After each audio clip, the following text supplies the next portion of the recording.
Alhamdulillah, puji syukur kita haturkan kehadirat Allah Subhanahu wa Ta'ala.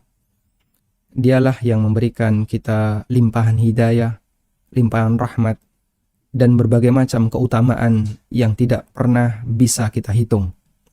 Sehingga Allah Subhanahu wa Ta'ala tegaskan dalam Al-Quran, "Wa in ta'uddu ni'matallahi la tuhsuha." Kalau kalian berusaha untuk menghitung nikmat Allah, la tuhsuha, niscaya kalian tidak akan mampu untuk menghitungnya. Dan nikmat yang diberikan oleh Allah kepada hambanya ada dua macam. Ada nikmat yang sifatnya terbatas dengan waktu dan tempat, yang diistilahkan oleh para ulama dengan nikmat muqayyadah, seperti nikmat berupa harta, nikmat pekerjaan, dan nikmat dunia yang lainnya, yang semua itu diberikan oleh Allah kepada hambanya, baik muslim maupun non-muslim, baik yang taat maupun yang tidak mau taat. Semua mendapatkan nikmat semacam ini. Namun nikmat ini sifatnya terbatas, sehingga ketika sang hamba meninggal dunia, sudah otomatis dia tidak bisa menikmati kenikmatan yang sifatnya terbatas ini. Kemudian ada nikmat yang kedua, yaitu nikmat yang bisa dirasakan oleh seorang hamba ketika dia hidup di dunia, dan nanti akan ada balasan yang lebih besar ketika di akhirat. Nikmat yang kedua itu adalah nikmat yang diistilahkan oleh para ulama dengan sebutan nikmat mutlaqah. Itulah nikmat iman dan amal saleh, di mana Allah Subhanahu wa Ta'ala jadikan itu sebagai syarat agar manusia tidak disebut sebagai orang yang rugi. Sebagaimana yang Allah firmankan dalam Al-Quran, "Wal asri innal insana lafi khusr illa alladhina amanu wa amilus salihat wa tawasaw bil haqqi wa tawasaw bis sabr." Demi masa, innal insana lafi khusr, sesungguhnya manusia semuanya tanpa kecuali dalam kondisi rugi. Illa alladhina amanu wa amilus salihat, kecuali orang yang beriman dan beramal saleh. Wa tawasaw bil haqqi wa tawasaw bis sabr, yang dia selalu berusaha untuk komitmen dengan kebenaran dan bersabar dalam melakukan itu semua. Dan salah satu di antara kelebihan yang diberikan oleh Allah Subhanahu wa Ta'ala kepada umat Muhammad sallallahu alaihi wasallam, Allah berikan kepada mereka afdoliyatul a'mal, amal-amal yang memiliki nilai keistimewaan yang lebih. Karena umat Muhammad sallallahu alaihi wasallam umat yang secara umum usianya lebih pendek dibandingkan umat-umat masa silam. Nabi sallallahu alaihi wasallam mengatakan, "A'maru ummati ma baina sittin wa sab'in." Usia umatku antara 60 sampai 70 tahun. Dan jarang orang bisa mendapatkan usia lebih dari itu. Kebanyakan orang meninggal dunia di usia antara itu. Nabi SAW menyebutkan aglabiyah, dominan yang terjadi di kalangan umat beliau SAW antara 60 sampai 70 tahun. 60-an, 70-an. Jika dibandingkan dengan kondisi umat masa silam, yang mereka usianya ada yang sampai 1000 tahun, bahkan lebih dari 1000 tahun. Nabi Nuh alaihissalam disebut oleh Allah dalam Al-Quran, ya, beliau berdakwah kepada umatnya alfasanatin illa khamsina ama, 1000 kurang 50 tahun. Itu usia dakwah bersama umatnya, 950 tahun. Bukan usia Nabi Nuh, tentu saja usia Nabi Nuh lebih panjang daripada usia dakwahnya. Belum lagi umat-umat sebelumnya dan umat-umat setelahnya yang usianya dikasih oleh Allah panjang-panjang. Sehingga mereka punya kesempatan untuk nambah amal lebih banyak. Namun Allah Subhanahu wa Ta'ala berikan keistimewaan bagi umat Muhammad sallallahu alaihi wasallam. Sekalipun bisa jadi usianya lebih pendek, tapi mereka punya kelebihan. Allah lipat gandakan banyak amal saleh yang mereka lakukan, yang mereka kerjakan, agar tidak kalah saing dengan umat-umat sebelumnya. Di sini saya kumpulkan beberapa amal yang ringan untuk dikerjakan, namun bisa menghasilkan pahala yang besar. Saya gunakan secara konten. Ada kurang lebih 13 ya amal yang sebenarnya ada banyak sekali amal yang pahalanya besar meskipun ringan untuk dikerjakan, dan apa yang saya sebutkan di sini hanya yang mampu untuk saya kumpulkan. Barangkali Bapak Ibu bisa menemukan amal yang lain atau menemukan amal yang lain yang disebutkan dalam hadis sahih dan bernilai pahala besar. Jika memang itu sahih, silakan untuk diamalkan. Baik, terkait masalah amal ringan yang bernilai pahala besar, di tengah umat manusia, di sana ada 3 golongan.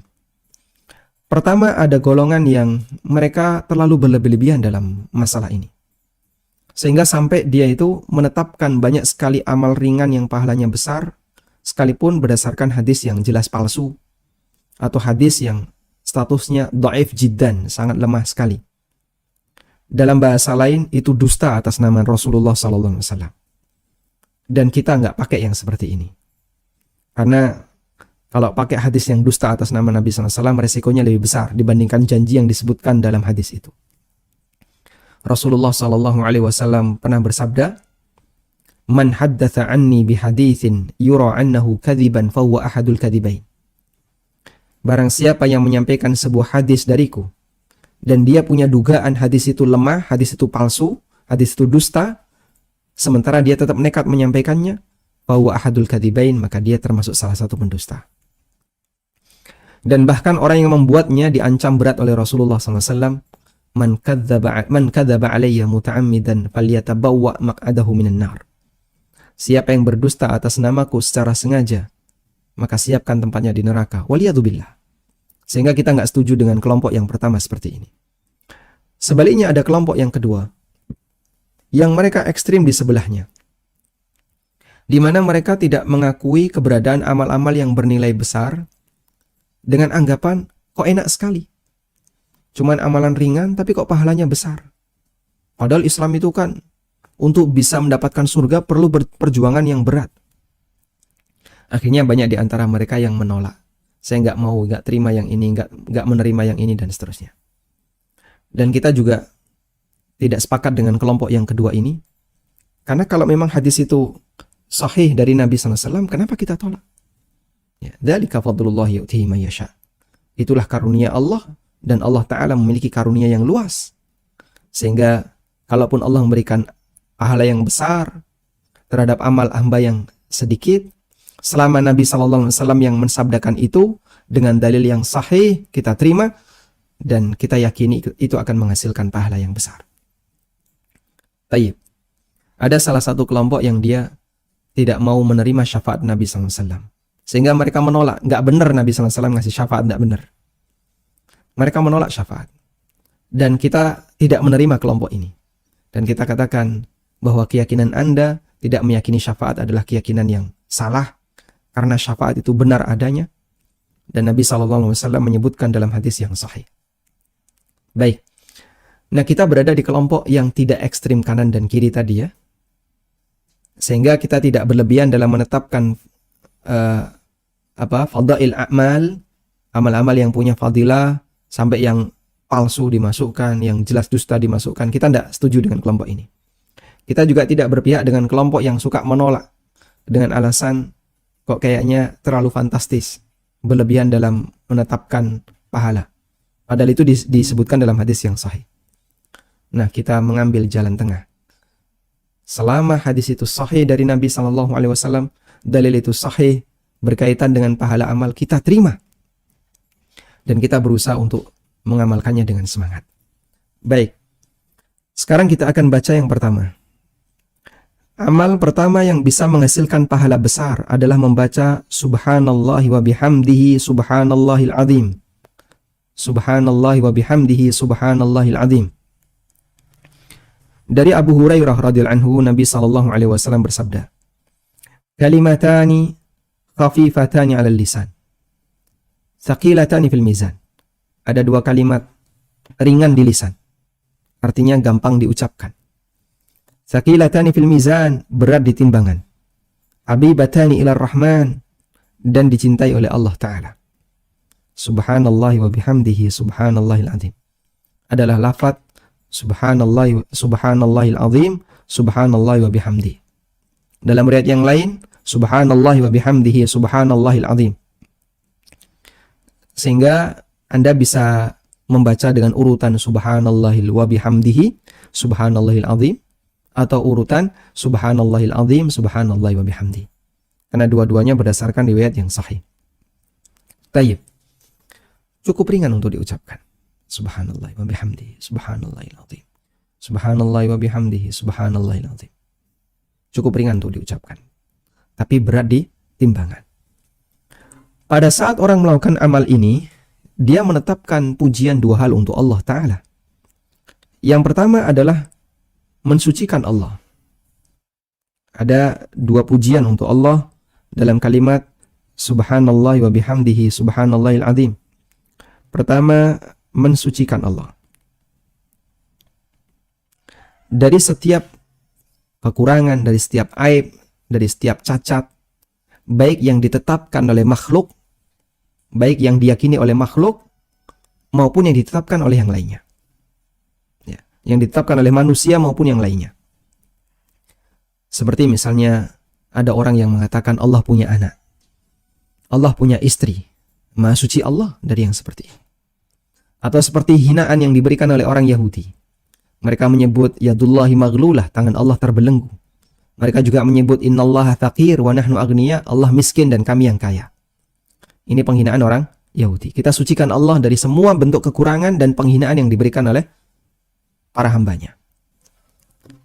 Yang kedua adalah menetapkan kesempurnaan untuk Allah. Menetapkan kesempurnaan untuk Allah. Ya. Sehingga kita menetapkan wa bihamdihi, pujian untuk Allah. Allah Maha terpuji. Sifat-sifatnya mulia. Karena begini, secara teori, sebatas mensucikan itu memang mengandung pujian, tapi kurang sempurna. Tapi ketika diiringi dengan sifat kesempurnaan, akan lebih sempurna. Kita kalau misalnya ketemu sama orang, ya, lalu kita menilai orang, si A itu nggak goblok. Ya. Apakah itu memuji si A? Belum tentu. Betul si A nggak goblok, tapi dia nggak pinter misalnya. Lain halnya kalau kita bilang, si A itu nggak bodoh loh ya, dia itu pinter sekali. Nah, itu baru ada sisi pujian. Sehingga kita menolak sisi kekurangan si A, dan kita menetapkan pujian untuk si A. Karena itulah ketika orang mengucapkan subhanallah wa bihamdi subhanallahil azim, Allah mencintainya dan amal itu menjadi berat di timbangan. Baik. Kemudian yang kedua, wudu dengan sempurna dan membaca doa. Membaca doa apa? Doa setelah wudu. Disebutkan dalam hadis dari Umar bin Khattab radhiyallahu anhu, Nabi SAW bersabda, "Ma minkum min ahadin," apabila ada di antara kalian, yatawaddau, dia berwudu, fayubligu au yusbihu fil wudu, lalu dia sempurnakan wudunya. Menyempurnakan wudu artinya adalah berwudu sesuai sunnah. Berwudu sesuai sunnah, berwudu sesuai dengan praktek Nabi SAW. Tsumma yaqul, lalu setelah wudu dia membaca, Asyhadu an la ilaha illallah wa anna Muhammadan abdullahi wa rasuluh. Aku bersaksi la ilaha illallah dan bahwa Muhammad adalah hamba dan utusannya. Sampai di sini. Sehingga selesai wudu dia hanya mengucapkan kalimat syahadatain. Asyhadu an la ilaha illallah wa anna Muhammadan abdullahi wa rasuluh. Terus bagaimana dengan tambahan Allahumma ja'alni minat tawwabina wa ja'alni minal mutatahhirin? Tambahan itu disebutkan dalam riwayat Tirmidzi. Sementara apa yang kita baca ini ada dalam hadis riwayat Muslim dan Abu Dawud. Sehingga Anda bisa tambahkan Allahumma ja'alni minat tawwabina wa ja'alni minal mutatahhirin. Anda juga bisa baca sampai teks ini saja. Asyhadu an la ilaha illallah wa anna Muhammadan abdullahi wa rasuluh. Apa janji Nabi SAW? Illa futihat lahu abwabul jannah. Orang yang berwudu dengan sempurna lalu dia membaca kalimat ini, maka dibukakan untuknya pintu surga yang jumlahnya ats-tsamaniyah, jumlahnya 8. Yadkhulu min ayyiha sya', dan dia boleh masuk dari pintu manapun. Subhanallah. Kurang apa lagi jemaah? Cuman syaratnya satu. Kita perlu tahu bagaimana cara wudu yang benar, biar bisa disebut wudu yang sempurna, wudu yang berdalil. Sehingga jadikan wudu Anda berdalil. Terus gimana Pak biar wudu saya sesuai dalil? Ya harus belajar. Anda perlu cari buku yang mengajarkan tentang tata cara wudu yang sesuai dengan dalil. Alhamdulillah seperti ini sudah cukup banyak. Ya, sehingga pelajari bagaimana cara wudhu yang benar. Selanjutnya praktekkan dan baca doa tadi. Allah bukakan pintu surga yang jumlahnya 8 dan kita dipersilahkan mau masuk dari pintu manapun silahkan. Masya Allah. Baik. Selanjutnya, yang ketiga. Dalam hadis yang ketiga, menghadiri sholat Jumat di awal waktu dengan memperhatikan adab-adabnya. Saya ketika mendengar pertama hadis ini kaget. Dan barangkali semoga nanti Anda juga ikut kaget ya. Nabi SAW bersabda, "Man ightasala yaumal jum'ah." Barang siapa yang mandi di hari Jumat, wa ghassala, dan dia keramas, wa bakkara wa btakara, dan dia datang pagi, wa bakkara wa btakara, dia datang pagi, dia berangkat pagi, dia persiapan pagi, wadana, dan dia mendekat ke imam, wastama'a, dia memperhatikan, wa ansata, dan diam. Sehingga dia datang pagi, mungkin masjid masih kosong, bukannya di tempat di belakang, tapi dia maju mendekat ke mihrab, mendekat ke mimbar. Apa kata Rasulullah SAW? Kana lahu bikulli khutwatin yakhtuha. Maka setiap langkah yang dia langkahkan, sehingga dia jalan kaki, dia nggak pakai kendaraan, dia jalan kaki. Setiap langkah yang dia langkahkan, ajru sanatin siyamuha wa qiyamuha, diganjar oleh Allah berupa balasan pahala setahun untuk sholat dan puasanya. Subhanallah. Setiap langkah itu bernilai seperti pahala sholat dan puasa setahun, satu langkah. Karena itu kata Abu Zur'ah, Imam Abu Zur'ah mengatakan dalam sebuah pernyataan beliau, La a'lamu hadithan kathiras thawab, aku belum pernah menjumpai sebuah hadis yang pahalanya banyak, ma'akillatil amal, padahal amalnya cuma sedikit, as-sahha min hadal hadis, yang lebih sahih dibandingkan hadis ini. Subhanallah. Coba bayangkan. Setiap langkah dibalas oleh Allah, setiap langkah dibalas oleh Allah seperti pahala puasa dan sholat setahun. Masya Allah. Sehingga jamaah yang seperti ini kalau kita tahu seharusnya memberikan motivasi besar bagi kita. Bisa nggak saya mengamalkannya? Cuman kayaknya kalau PNS sulit ya. Karena kan harus kantor. Anda yang kerja di kantor sulit mengamalkan hadis ini karena harus kantor. Tapi bagi Anda yang hari Jumat libur, ya berharap saja merahnya di hari Jumat. Anda bisa berangkat pagi sekali menuju masjid untuk Jumatan. Saya menemukan sebuah video ya. Ada seorang kakek-kakek yang dia berangkat ke masjid jam 8. Jalan kaki. Dan masjidnya jauh. Masjidnya jauh. Lalu disamperin sama orang naik kendaraan. Ayo tak bonceng ke masjid. Tidak mau dia. Tidak mau. Kenapa tidak mau? Kemudian dia menyampaikan hadis ini. Dia menyampaikan hadis ini dan kata beliau, kalau saya naik kendaraan saya nggak dapat keutamaan hadis ini. Karena Nabi SAW mengatakan, kana lahu bikulli khutwatin yakhtuha. Setiap langkah yang dia langkahkan, ajra sanatin. Maka dia mendapatkan pahala. Berupa pahala sholat dan puasa selama setahun. Jadi kalau saya naik kendaraan nggak bisa melangkah. Akhirnya dia nekat, tetap berjalan. Kemudian si orang ini yang naik kendaraan ini mengatakan, dia tidak ke masjid, cuman dia satu jalur. Loh ini masih pagi sekali, baru jam 8. Kata si kakek ini, ana mutaakhir, saya sudah telat ini. Seharusnya jam 7. Ana mutaakhir, saya sudah telat. Masya Allah. Sehingga perlu perjuangan ya untuk bisa mendapatkan keutamaan pahala ini. Berangkat pagi-pagi, kemudian ke masjid, Jumatan, jalan kaki. Selanjutnya, yang keempat, sholat duha 2 rakaat. Dari Abu Dzar radhiyallahu anhu, Nabi SAW bersabda, Yusbihu ala kulli sulama min ahadikum sadaqah. Setiap pagi ruas tulang kalian itu harus disedekahi. Setiap pagi ada kewajiban mensedekahi ruas tulang. Padahal kita punya 360 ruas tulang.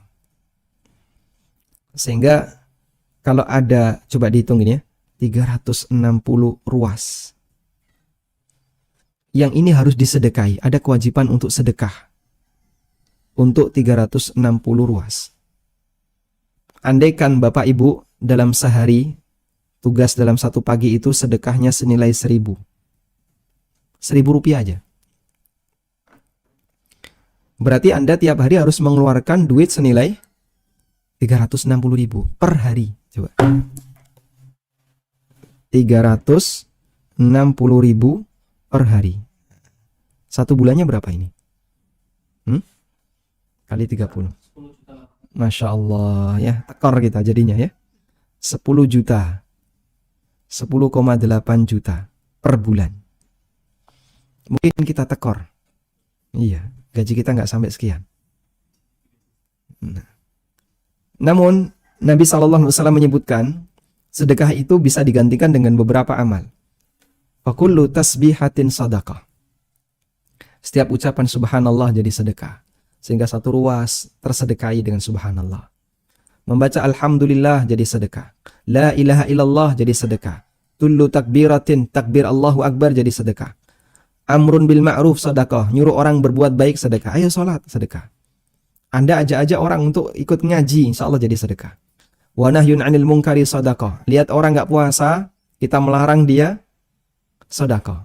Nahi mungkar sedekah. Dan kata Nabi SAW, wa yujzi'u min dzalika rak'atani yarka'uhuma min ad-duha. Dan itu bisa digantikan dengan 2 rakaat di waktu duha. Masya Allah. Sehingga dengan mengerjakan 2 rakaat salat duha, tugas untuk bersedekah sebanyak 360 selesai. Kata Imam Ibnu Utsaimin rahimahullah, kata Imam Ibnu Utsaimin, jadi 2 rakaat duha menggantikan tugas 360 sedekah.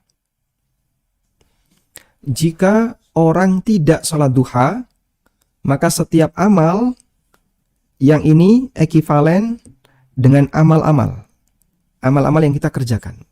Dzikir, tahlil, dan aneka amal yang kita lakukan.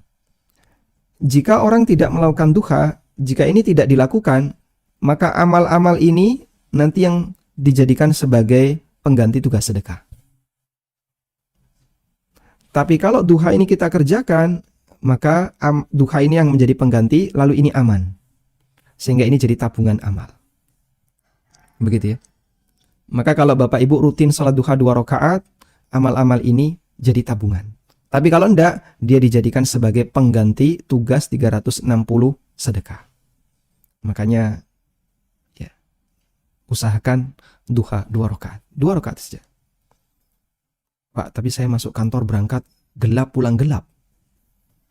Ya, kalau dalam kondisi normal ya, tidak pandemi. Berarti Anda kerjakan waktu di kantor. Bisa nggak minta waktu sebentar? Barang 5 menit untuk wudhu, ya, wudhu 3 menit, sholat 3 menit. Berarti 7 menit. Kalau bisa, alhamdulillah. Kalau nggak bisa ya rezekinya ya. Jadi semoga bisa dilakukan dan bisa dirutinkan. Berikutnya kelima, berzikir di masjid setelah subuh. Tapi ini ada rangkaiannya. Dari Anas bin Malik radhiyallahu anhu, Nabi SAW bersabda, "Man shallal ghadata fi jama'atin." Siapa yang salat subuh berjamaah, syaratnya harus berjamaah di masjid. Sehingga bukan salat sendirian. Tsumma qa'ada yadhkurullah, lalu dia duduk berzikir. Hatta tatlu asy-syamsu, sampai terbit matahari. Tsumma shalla rak'atain, kemudian dia salat 2 rakaat. Baik, sekarang coba perhatikan urutannya apa saja. 1, salat subuh. 1. 2, dilakukan secara berjamaah, berarti di masjid. 3, dia duduk, nggak ngadeg, nggak berdiri. Ngapain duduk? Bukan tidur, tapi zikir. 4, zikir. Batasnya sampai kapan? Sampai terbit matahari. 5. Tsumma shalla rak'atain, lalu dia salat 2 rakaat yang ke-6. Baik. Siapa yang melakukan 6 rangkaian ini? Kata Nabi sallallahu alaihi wasallam, "Kanat lahu ka'ajri hajjatin wa umrah." Maka dia mendapatkan pahala seperti pahala haji dan umrah. Pahala haji dan umrah. Tamatin, tamatin, tamatin. Sempurna, sempurna, sempurna. Masya Allah. Nah, kemudian ulama beda pendapat. Duduk di sini apakah harus duduk di tempat sholat, ataukah boleh pokoknya dalam ruangan masjid, meskipun geser. Ada yang mengatakan harus di tempat sholatnya, sehingga dia salam di mana, dia duduk di situ, nggak geser. Maka dia duduk di situ sambil berzikir dan tidak geser. Dan ada yang mengatakan tsumma qa'ada yadhkurullah, dia duduk sambil mengingat Allah di sini selama masih di dalam masjid. Sehingga ada dua pendapat di sini. Ada yang mengatakan di tempat sholat. Di tempat sholat artinya tempat dia mengerjakan sholat. Ada yang mengatakan di dalam masjid. Selama pokoknya dia nggak keluar masjid, dia tetap mendapatkan keutamaan ini. Dan sebagai kehati-hatian, kalau Bapak ingin serius, lakukan yang pertama. Begitu salam, di situ nggak geser, tetap di sajahdahnya, di tempat sholatnya, nggak pindah, duduk, zikir sampai terbit matahari. Terbit matahari ini kapan? Terbit matahari setinggi 1 tombak. Atau yang itu adalah 15 menit setelah syuruk. Nah, sehingga kalau jam masjid itu bunyi, alarm titit bunyi, itu syuruk. Tunggu 15 menit lagi. Karena dia 15 menit setelah syuruk. Baik. Selanjutnya yang keenam, membaca Al-Quran. Dari Ibnu Mas'ud radhiyallahu anhu, Nabi sallallahu alaihi wasallam bersabda, "Man qara'a harfan min kitabillah, falahu bi hasanatun." Siapa yang membaca satu huruf Al-Quran, maka Allah kasih pahala 1. Wal hasanatu bi asyri amsalihha, dan setiap satu pahala dilipatkan 10 kali. Kata Nabi sallallahu alaihi wasallam, "La aqulu alif lam mim harfun." Di sini ada huruf ha yang terbuang ya. La aqulu alif lam mim harfun. Walakin alifun harfun wa lam harfun wa mim harfun. Aku tidak mengatakan orang yang membaca alif lam mim berarti baca satu huruf. Tapi yang benar adalah siapa yang baca alif lam mim, maka dia membaca alif 1 huruf, lam 1 huruf, mim 1 huruf. Sehingga orang baca alif lam mim dapat 30 pahala. Masya Allah. Sehingga kalau Bapak Ibu membaca kalimat Alhamdulillah, Alhamdu saja. Ada berapa huruf ini? 4. Alif, lam, ha, mim, dal. 5 huruf. Ada 5 huruf. Tambah lillah. Ada berapa huruf? Lam, li, ya. Allah. Alif, lam, ha. Ada 5 huruf. Subhanallah. Baca Alhamdulillah 100 pahala. Kurang apa? Tinggal selanjutnya mau atau tidak. Cuman kita kadang malas ya kalau di luar bulan Ramadan. Selanjutnya adalah zikir ketika masuk pasar. Ya. Zikir ketika masuk pasar atau di keramaian. Nabi SAW bersabda. Nah, di sini saya salah copy paste ya. Di sini hadisnya. Man dakhala suqa, barang siapa yang masuk pasar. Faqala, lalu dia mengucapkan, la ilaha illallah wahdahu la syarikalah. Lahul mulku wa lahul hamdu yuhyi wa yumit wa huwa hayyun la yamut biyadihil khairu wa huwa ala kulli syai'in qadir. Siapa yang masuk pasar kemudian dia membaca zikir sebelum masuk pasar. La ilaha illallah wahdahu la syarikalah. Lahul mulku wa lahul hamdu yuhyi wa yumit wa huwa hayyun la yamut biyadihil khairu wa huwa ala kulli syai'in qadir. Kataballahu lahu alfi hasanatin. Maka Allah catat untuknya dia mendapatkan 1.000.000 pahala. Alfi hasanatin. 1.000.000 pahala. Jadi dalam bahasa Arab angka terbesar itu 1.000. Enggak ada 1.000.000 itu enggak ada. Makanya untuk mengungkapkan 1.000.000 itu 1.000-nya disusun. 1.000 kali. Berarti 1 juta. Allah catat untuknya 1 juta pahala. Wa maha anhu alfa alfi sayyi'atin, dan Allah hapus darinya 1 juta dosa. Wa rafa'a lahu alfa alfi darajatin, dan Allah angkat untuknya 1 juta derajat. Subhanallah. Dan ulama khilaf tentang status hadis ini. Kata Al-Mundhiri, isnaduhu muttasil hasan, sanadnya muttasil hasan. Sanadnya bersambung dan hasan. Baik. Kemudian di sini ada, ini hadis ini seharusnya ditaruh di atas ya. Saya salah naruh hadis. Nah, ada amal yang ke-8 yaitu salat berjamaah di masjid. Ini memberikan pahala yang besar. Nabi SAW pernah mengatakan, "Man kharaja min baitihi mutatahhiran." Siapa yang keluar dari rumah dalam kondisi bersuci, kemudian dia melaksanakan salat jamaah di masjid, maka pahalanya ka'ajri hajin muhrim, seperti orang yang sedang haji dalam kondisi ihram. Karena dia sedang melakukan rangkaian ibadah. Mulai dari wudhu, lalu dia keluar rumah, kemudian dia menuju masjid atau menuju tempat sholat, menuju musala, kemudian dia sholat di situ. Dia mendapatkan pahala sebagaimana orang yang haji dalam kondisi ihram. Nah, selanjutnya ke-9, berzikir ketika terbangun saat tidur. Dalam hadis yang diriwayatkan oleh Bukhari, Nabi SAW bersabda, "Man ta'ara minal lail," siapa yang ngelilir, ya, terjaga di waktu malam, ya, masih jam 1 atau jam 2, kebangun dia. Faqala, lalu dia membaca, "La ilaha illallah wahdahu la syarikalah, lahul mulku wa lahul hamdu wa huwa ala kulli syai'in qadir. Alhamdulillah wa subhanallah wa la ilaha illallah wallahu akbar wa la hawla wa la quwata illa billah." Zikir umum yang biasa kita baca. Siapa yang terjaga di waktu malam, lalu dia membaca zikir ini, la ilaha illallah wahdahu la syarikalah, lahul mulku wa lahul hamdu wa huwa ala kulli syai'in qadir. Alhamdulillah, subhanallah, wa la ilaha illallah, wallahu akbar wa la hawla wa la quwata illa billah.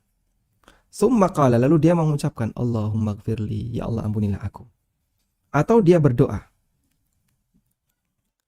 maka doanya akan diijabahi. Fa in tawaddo'a, dan dia jika berwudu, wa shalla, dan salat 2 rakaat, kubilat salatuhu, salatnya akan diterima. Sehingga doa orang ini akan dikabulkan oleh Allah di saat dia berdoa dalam suasana seperti itu.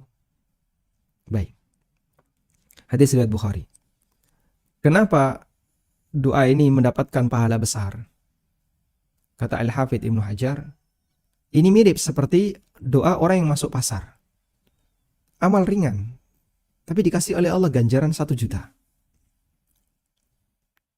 Karena doa ini dibaca oleh manusia yang memiliki ketergantungan hati yang luar biasa kepada Allah. Maksudnya gimana, Pak? Coba, orang ketika di pasar itu biasanya ngapain? Kalau nggak ngitung barang dagangan, ngitung duit, mikir dunia. Sehingga jarang orang ketika di pasar kok beribadah, itu jarang. Makanya pada saat ada orang yang beribadah waktu di pasar atau di tempat-tempat umumnya orang lupa kepada Allah, berarti dia manusia yang istimewa. Orang kayak gini di pasar saja dia beribadah, apalagi di masjid. Gak mungkin di pasar ibadah, di masjid gojek, itu gak mungkin. Di masjid guyon itu gak mungkin. Pasti dia akan lebih serius lagi ketika di masjid. Makanya ada gambaran orang yang hatinya selalu punya ta'alluqul qalbi, ketergantungan hati dengan Allah, sehingga dia selalu berusaha memanfaatkan setiap kesempatan untuk beribadah. Termasuk bibirnya itu basah untuk berzikir. Sampai di tempat ketika orang itu umumnya lupa kepada Allah, dia ingat kepada Allah Ta'ala. Demikian pula orang ketika terbangun, kemudian dia lihat jam, masih jam 1. Kalau dia terbangun masih jam 1, kan kadang orang tuh nyesel, aduh, kenapa saya terbangun ya? Ganggu tidur. Istilah saya jadi nggak sempurna. Akhirnya apa? Bawaan orang begitu terbangun langsung selimutnya ditata. Terus dia tidur lagi. Namun istimewa kalau ada orang yang terbangun di malam hari, terjaga, kemudian dia langsung berzikir, baca la ilaha illallah wahdahu la syarikalah. Kalau bukan karena dia punya ketergantungan hati yang besar kepada Allah, tidak mungkin dia bisa melakukan seperti itu.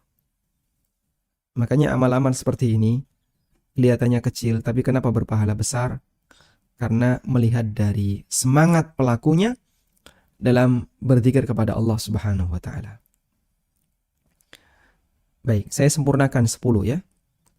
Masih ada yang lainnya, nanti Bapak Ibu bisa baca. Insya Allah artikel ini akan saya kasihkan ke panitia.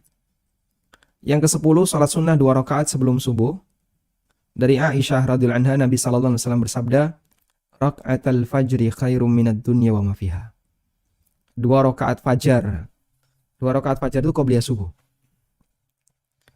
Jadi salat fajar, istilah salat fajar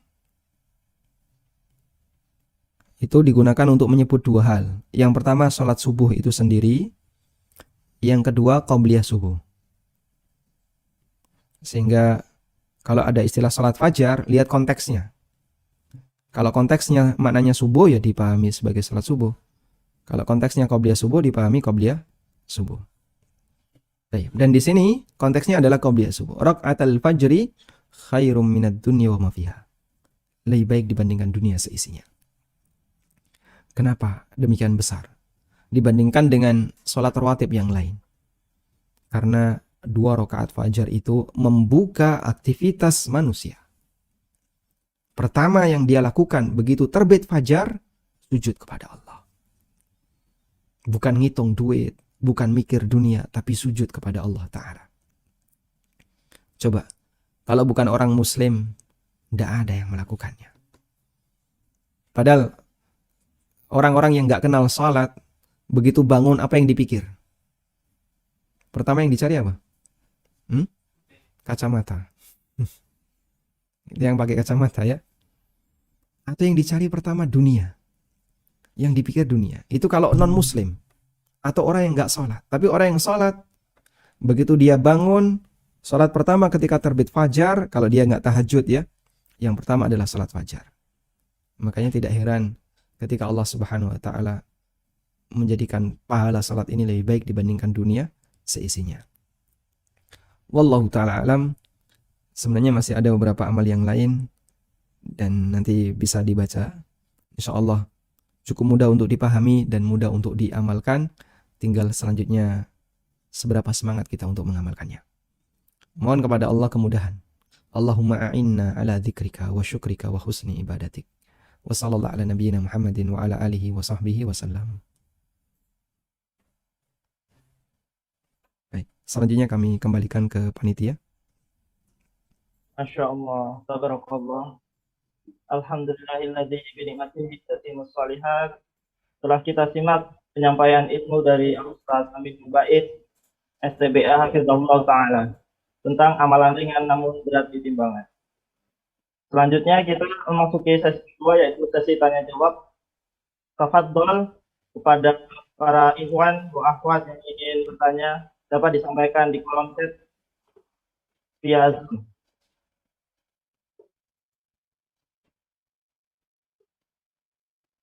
Afwan Ustaz, ada pertanyaan dari Silakan. Abu Qanitat. Assalamualaikum Ustaz. Waalaikumsalam. Afwan, karena izin bertanya, apakah bisa melakukan iktikaf di masjid kantor? Apakah bisa iktikaf di masjid kantor? Yang pertama, ulama berbeda pendapat tentang apakah iktikaf itu boleh di masjid selain 3 masjid. 3 masjid itu Masjidil Haram, Masjidil Aqsa, Masjid Nabawi, dan Masjidil Aqsa. Ada yang mengatakan iktikaf hanya boleh di 3 masjid ini. Selain itu tidak sah sebagai iktikaf. Dan itu pendapat Hudzaifah Ibnu Yaman. Dan wallahu alam, sebagian ulama mengatakan hanya Hudzaifah yang punya pendapat seperti ini. Sementara jumhur sahabat mereka tidak sependapat dengan Hudzaifah. Dan pendapat yang benar adalah ma'al jumhur, pendapat jumhur ulama, jumhur sahabat, bahwa iktikaf boleh di masjid selain 3 masjid tadi. Dan Allah berfirman, wala tubashiruhunna di surat Al-Baqarah, wala tubashiruhunna wa antum akifuna fil masajid. Janganlah kalian menggahului istri kalian ketika kalian sedang iktikaf di masjid. Dan lafaz masjid di situ umum untuk semua masjid. Baik. Kemudian masjid itu ada dua. Ada masjid jami', ada masjid jamaah. Apa itu masjid jami'? Masjid jami' adalah masjid yang dipakai untuk Jumatan. Kalau dipakai Jumatan sudah barang tentu dipakai jamaah. Sehingga sholat 5 waktu selalu ada. Dan ketika Jumatan juga dipakai. Namanya masjid jami'. Kemudian ada masjid jamaah. Apa itu masjid jamaah? Masjid yang dipakai jamaah tapi nggak dipakai Jumatan. Kita menyebutnya apa? Musola. Dan para ulama mengatakan, selama itu masjid di mana orang bisa mengakses untuk sholat di situ, maka bisa dipakai untuk iktikaf. Ya. Dan wallahu a'lam, apakah disyaratkan harus masjid yang umum dalam arti sudah menjadi masjid wakaf? Memang ada khilaf di antara para asatidah yang ada di negara kita. Ada yang mengatakan harus masjid wakaf. Sehingga kalau dia bukan masjid wakaf tapi masjid pribadi yang belum diwakafkan, maka tidak bisa dijadikan sebagai tempat iktikaf. Tapi ada yang mengatakan pokoknya semua masjid yaitu tempat iktikaf. Dan itu sudah otomatis diwakafkan. Karena bukan syarat wakaf itu harus abadi. Dalam arti memungkinkan wakaf manafi, wakaf manfaat. Sehingga ada orang yang bangun masjid di toko atau di mana mall misalnya. Ya. Yang dia dijadikan sebagai tempat sholat masjid. Ya. Meskipun di kesempatan yang lain dia mungkin saja bergeser, pindah ke tempat yang lain. Ya. Misalnya di mana? Di Jakarta ada masjid di sebuah perkantoran, tapi mungkin saja ini pindah. Kalau pihak manajemen ganti nanti bisa dipindah ke tempat yang lain. Tapi dia jadi masjid selama 5 tahun, selama sekian tahun, nanti pindah lagi kalau renovasi. Tapi di sini masih bisa disebut sebagai masjid. Dan pendapat yang kuat diperbolehkan untuk iktikaf di masjid seperti ini, termasuk masjid kantor, apalagi masjid kantor itu punya pemerintah. Dan punya pemerintah artinya pemerintah sudah mengalokasikan wilayah ini untuk jadi masjid, sehingga itu adalah masjid negara, maka sudah sangat kuat untuk bisa disebut sebagai masjid wakaf. Wallahu a'lam. Ya. Masya Allah. Selanjutnya pertanyaan dari Abu William Ustaz. Ustaz, apakah di rumah bisa dihitung iktikaf dan apakah ada syarat tertentu? Karena beberapa kondisi selain pandemi, karena sekarang sedang jadi suami siaga, istri sedang hamil besar. Masya Allah. Baik. Ya, karena tidak di masjid maka tidak bisa disebut iktikaf, sehingga tidak ada istilah iktikaf di rumah. Nabi SAW beliau pernah iktikaf di masjid, lalu beliau merebahkan punggungnya ke rumah beliau, kemudian disisir oleh Aisyah. Jadi seperti yang kita tahu, denah Masjid Nabawi. Masjid Nabawi kiblatnya menghadap ke arah mana? Masjid Nabawi kiblatnya menghadap ke arah Ka'bah. Ya betul ya, semua kiblat menghadap ke arah. Baik. Masjid Nabawi kiblatnya menghadap ke arah selatan. Ini Masjid Nabawi. Oh ya, belum ya. Belum share screen ya.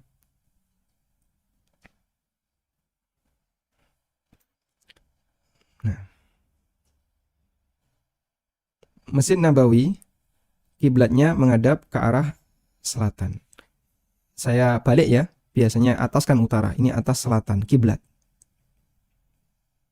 Baik. Arahnya selatan. Rumah Aisyah di sebelah timurnya sini. Ini yang ditempati oleh Aisyah. Nah, di sini ada pintu. Di sini ada pintu. Nabi SAW, beliau kurang lebih berada di sini, lalu merebahkan badannya ke sini ya. Sehingga rumah Nabi SAW dengan masjid itu berimpit. Berimpit. Begitu beliau rebahkan badannya, sudah masuk ke rumahnya, ke ruangan Aisyah. Disisiri oleh Aisyah. Dalam kondisi beliau iktikaf. Andaikan boleh iktikaf di rumah, daripada repot kayak gini kan, Nabi SAW keluar masjid ke rumah. Biar ketemu Aisyah terus disisiri oleh Aisyah. Tapi beliau tidak lakukan seperti itu. Sehingga kaki beliau berada di masjid, setengah badan beliau berada di pangkuan Aisyah, disisiri oleh Aisyah radhiyallahu anha. Maka itu menunjukkan beliau tidak ingin membatalkan iktikafnya, sehingga beliau tetap pertahankan di tempat seperti ini. Nah, terus gimana kondisinya kalau suami siaga, kondisi pandemi dan seterusnya? Ya kalau memang Anda tidak sanggup untuk iktikaf di masjid, ya berarti tahun ini tidak iktikaf. Ya. Semoga bisa iktikaf di kesempatan yang lain. Wallahu a'lam.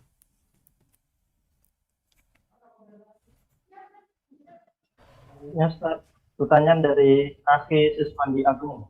Assalamualaikum, Ustaz. Izin bertanya dan mohon maaf di luar topik kajian ini. Bagaimana hukum membangunkan sahur baik menggunakan beduk keliling atau menggunakan pengeras suara masjid? Karena bisa saja di suatu kondisi akan mengganggu warga yang sedang beribadah atau mengganggu non-muslim lainnya. Waalaikumsalam warahmatullahi wabarakatuh. Pertimbangannya sudah disebutkan dalam pertanyaan, ya, yaitu ganggu. Ganggu orang yang sedang beribadah, ganggu orang yang non-muslim yang tidak berkepentingan, apalagi kadang pakai kedombrengan, ya. Kalau di Jogja enggak ada, ya. Di Jakarta saya enggak tahu. Kalau di Jawa Timur ada, namanya patrol. Ya, dari kata patroli itu keliling. Sambil bawa, Masya Allah, anak-anak. Itu jadi tradisi, ya. Jam 2 mereka tuh udah bangun, bawa embreng, bawa wajan, bawa, Masya Allah. Jadi kalau ibu saya naruh alat masak di luar, malam hari hilang. Nah itu dipakai itu tabu-tabuan. Berisiknya luar biasa.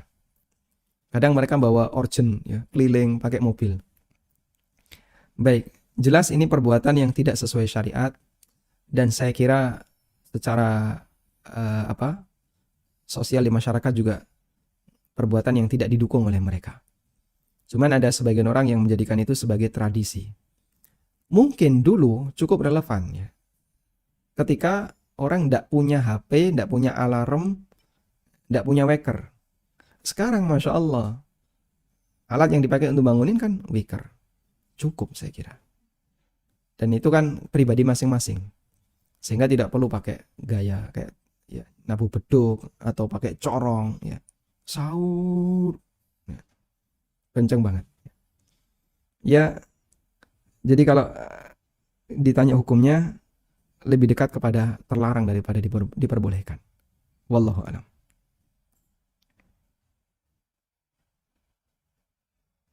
Ya. Masya Allah. Selanjutnya Ustaz ada pertanyaan dari Ibu Anissa dari Saldian. Bismillah, Assalamualaikum ya Ustaz. Izin bertanya, Waalaikumsalam warahmatullahi. lebih afdolnya itu membaca dan mentadaburi Al-Quran terlebih dahulu ataukah sholat tahajud terlebih dahulu? Ustaz? Dulu ketika orang itu paham bahasa Arabnya, artinya mereka ngerti dengan apa yang dia baca dari Al-Quran, mereka mentadaburi Al-Quran sambil tahajud. Sehingga ketika dia sholat, dia membaca Al-Quran, dia bisa nangis. Orang-orang masa silam. Nabi SAW ketika sholat, beliau terkadang tertahan dengan satu ayat, dan itu diulang-ulang. Sampai waktu yang lama, sambil nangis. Kalau bukan karena tadabbur, nggak mungkin. Sehingga beliau lakukan itu dengan hanya membaca satu ayat. Dalam satu riwayat beliau membaca firman Allah Ta'ala di akhir surat Al-Ma'idah. In tu'adzibhum fa innahum ibaduk, wa in taghfir lahum fa innaka antal azizul hakim. Ya. Kita coba lihat. Akhir dari surat Al-Ma'idah. Di surat Al-Ma'idah Allah bercerita tentang Nabi Isa alaihissalatu wassalam yang beliau sallallahu alaihi wasallam dimintai oleh kaumnya, ya. Ada di surat Al-Maidah ayat 118. Beliau tertahan di sini. In tu'adzibhum fa innahum ibaduk wa in taghfir lahum fa innaka antal azizul hakim.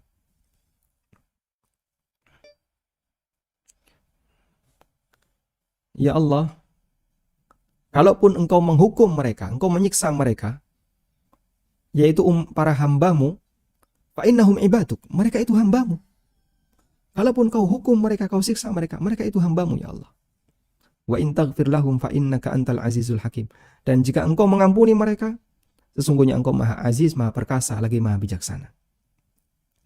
Jika engkau menyiksa mereka, sesungguhnya mereka adalah hamba-hamba engkau ya Allah. Sehingga beliau memikirkan nasib umatnya.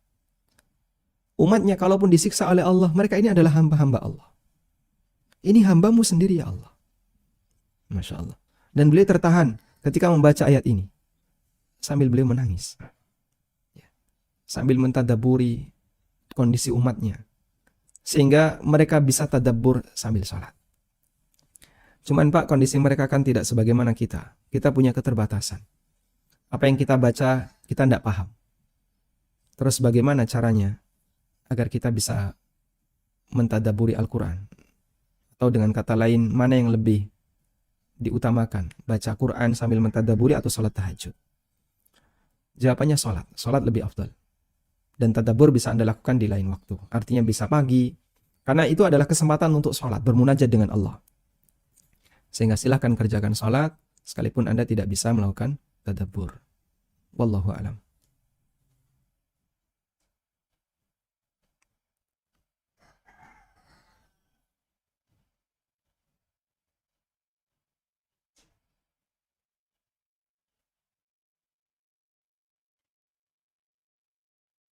Baik. Cukup Bapak?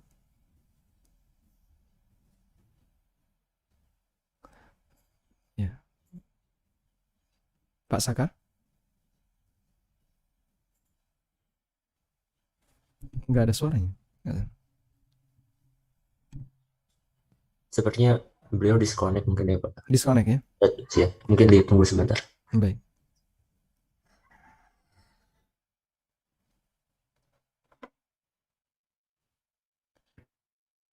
Ini online dari rumah atau dari kantor? Para peserta ini? Untuk saya sebenarnya dari rumah, mungkin yang lain ada yang dari kantor sepertinya Ustaz. Masya Allah. Masya Allah. Baik.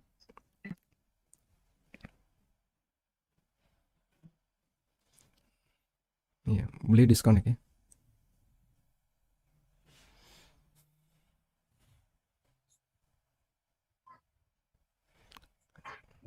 Baik, bisa digantikan Bapak?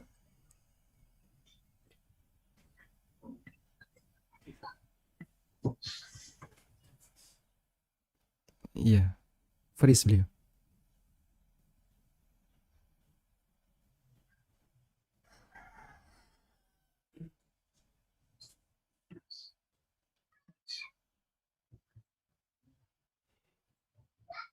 Ya Ustaz, izin mungkin saya bantu Baik, untuk bisa dibantu. Ya. Ya. Fadhal Abu Maryam. Ya, Ustaz mungkin seperti di kolom chat itu ada beberapa pertanyaan. Mungkin ada yang dari Diki Yuda. Assalamualaikum Ustaz, izin bertanya, apakah pahala menyiapkan hidangan buka dan sahur dengan memasak sendiri sama utamanya dengan menyiapkannya dengan membeli makanan di luar? Terima kasih. Tafadhol Ustaz. Waalaikumsalam warahmatullahi. Menilai sisi keutamaan itu ada banyak faktor ya. Menilai sisi pahalanya lebih besar mana, ada banyak faktor. Kalau dilihat dari faktor usaha, mungkin ya, kalau dilihat dari faktor usaha, mungkin masak sendiri bisa jadi lebih gede pahalanya, karena dia berusaha sendiri. Tapi kalau misalnya dilihat dari faktor yang lain, biar waktunya lebih ringkas, agar dia bisa menyiapkan atau dia bisa beribadah yang lain, bisa jadi beli lebih besar pahalanya. Intinya ada banyak faktor di situ, sehingga mana yang kira-kira lebih memungkinkan dan lebih maslahat, insya Allah itu yang lebih besar nilai pahalanya. Pada satu kondisi, misalnya seorang istri ingin menyiapkan suaminya dengan masak sendiri, karena suaminya nggak suka ketika dibelikan dari luar. Insya Allah masak sendiri lebih gede pahalanya. Pada kondisi yang lain, kadang seorang istri menyiapkan dengan cara membeli. Biar lebih praktis dan agar beliau bisa misalnya ngurusi yang lain, bisa tadarus Quran. Insya Allah lebih gede pahalanya. Intinya mana yang lebih maslahat bagi kondisi keluarga ini, itu yang lebih besar pahalanya. Wallahu a'lam.